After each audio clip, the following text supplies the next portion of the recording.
émissaire du chef de l'État djiboutien vient de s'entretenir avec le vice-président ivoirien Daniel Kablan-Duncan. Le pays est candidat au poste de président de la Commission de l'Union africaine. Le CPIC, le Centre de promotion et d'investissement Côte d'Ivoire, fait son bilan. Le directeur général Esmaël Essi se révèle qu'en 2016, 12 166 entreprises ont été créées, un chiffre en hausse de 28% par rapport à 2015. Aux États-Unis d'Amérique, le républicain Donald Trump, vainqueur de la présidentielle, a prêté serment aujourd'hui au Capitole à Washington. Donald Trump promet de rendre à l'Amérique sa force, sa fierté, sa sécurité et sa grandeur. L'actualité sportive sur le continent africain, c'est la CAN 2017 qui se déroule au Gabon. Les éléphants champions de titre ont fait match nul, 2 buts partout avec la RD Congo. Le Maroc a battu le Togo 3 buts à 1. Bonsoir à tous, merci de regarder le journal de RTI 1. Un émissaire du chef de l'État djiboutien vient de s'entretenir avec le vice-président ivoirien Daniel Kablan-Duncan. Le pays est candidat au poste de président de la Commission de l'Union africaine et ce pays justement sollicite le soutien de notre pays. C'est un reportage de Viviane Aimé. Dans le cadre du renouvellement des instances dirigeantes de l'Union africaine, les délégations des pays amis se succèdent à Abidjan pour solliciter le soutien de la Côte d'Ivoire pour leurs candidats respectifs.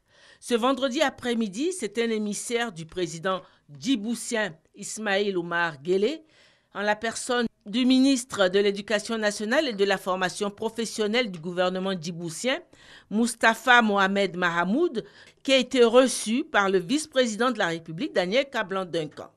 Je suis donc porteur d'un message donc, du président de la République, M. Ismaïl Omar Guelleh, au président donc, Alassane Ouattara, concernant le soutien de deux candidats djiboutiens au poste respectif de vice-président de la Commission, qui est donc M. Yassine El-Mebouh, qui est ancien ministre, et Mme Hawa Ahmed Youssouf, qui également postule pour le poste de commissaire aux affaires politiques.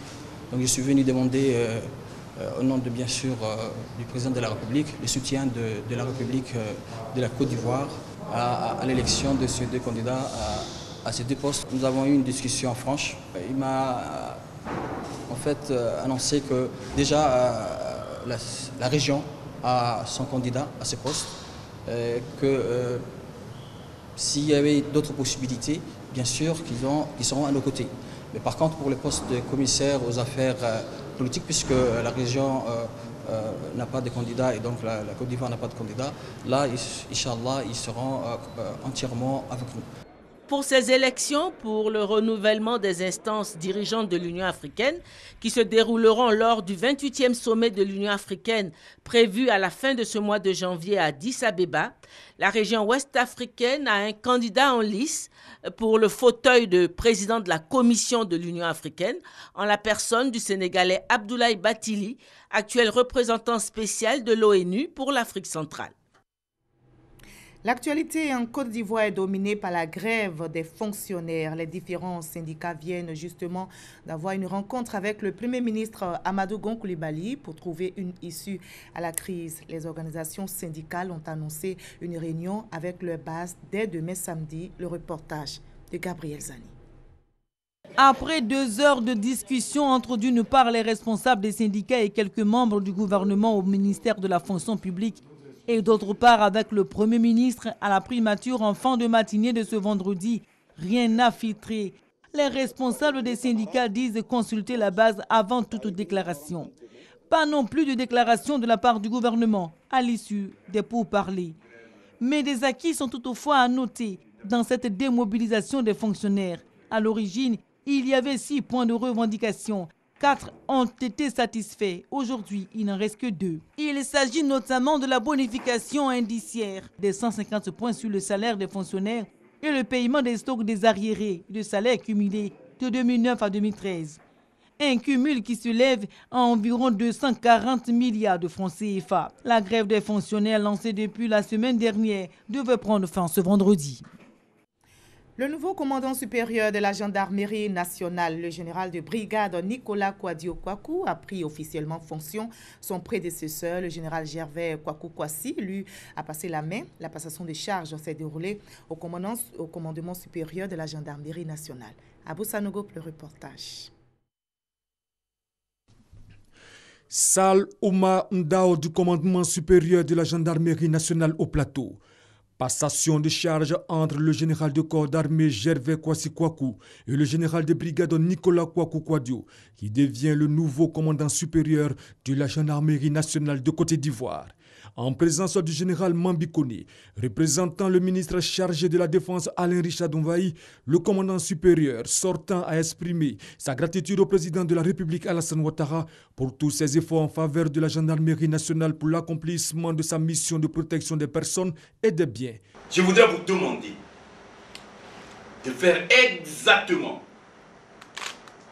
et d'avoir exactement les mêmes attitudes et le même comportement vis-à-vis du commandant supérieur de la gendarmerie nommé par le chef de l'État. Le nouveau commandant supérieur de la gendarmerie nationale a lui exprimé sa reconnaissance au chef de l'État pour la confiance placée en lui et a promis de tout mettre en œuvre pour poursuivre l'œuvre de ses prédécesseurs et continuer d'œuvrer pour maintenir haut le flambeau de la gendarmerie nationale. À son prédécesseur, il a exprimé toute la reconnaissance de la gendarmerie nationale pour le travail abattu. Ces temps-ci, nous vivons une légère turbulence. Des instructions vous sont données. Et dès la semaine prochaine, nous allons prendre notre bâton de pèlerin pour aller sur le terrain à la rencontre de nos hommes.